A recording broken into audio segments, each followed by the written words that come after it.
Hi friends, எல்லாம் எப்படி இருக்கீங்க? இன்றைக்கி என்ன லஞ்சுன்னு பார்க்கலாம் வாங்க. இன்றைக்கி என்ன லஞ்சாக இருக்குன்னு யாராவது கெஸ் பண்ணிங்கன்னா எனக்கு கமெண்ட் பண்ணுங்கள். இங்கே பாருங்கள், இன்றைக்கி என்ன லஞ்சுன்னு பார்த்தீங்கன்னா சுட சுட சாதம். நம்ம பேஜை ஃபாலோ பண்ணிக்கோங்க, சப்ஸ்கிரைப் பண்ணிக்கோங்க. டெய்லி போடுற வீடியோ வரும். சாதம் ரெடியாக இருக்குது. நெக்ஸ்ட்டு இன்றைக்கி சிம்பிளாக முடிச்சாச்சு. இன்றைக்கி ரசம் தான், தக்காளி ரசம். ஜஸ்ட்டு தக்காளி ரசத்தை நம்ம வச்சாச்சு. ஆனால் இது நல்லா டேஸ்ட்டாக வந்திருக்கு, நல்லா டேஸ்ட்டாகவும் இருக்கும், சூப்பராக இருக்குது. நெக்ஸ்ட்டு என்னென்னு பார்த்தீங்கன்னா அதுக்கு வெண்டைக்காய் பொரியல்.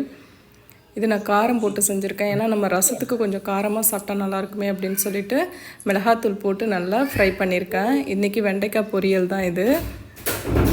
வெண்டைக்காய் பொரியல் தான் இன்றைக்கி பண்ணியிருக்கேன். அதுக்கப்புறமா முட்டை இருக்குது, நான் முட்டை வச்சுருக்கேன். யாருக்கெல்லாம் முட்டை பிடிக்கும்னா கமெண்ட் பண்ணுங்கள்.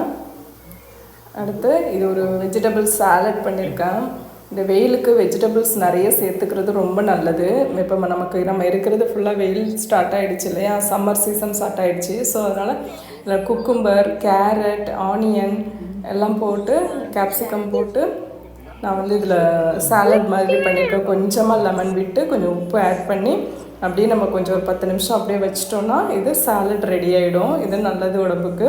அடுத்து தயிர் இருக்குது. இன்றைக்கி லஞ்ச் இது தான். வாங்க எல்லாம் சாப்பிட்லாம். சப்ஸ்கிரைப் பண்ணிக்கோங்க.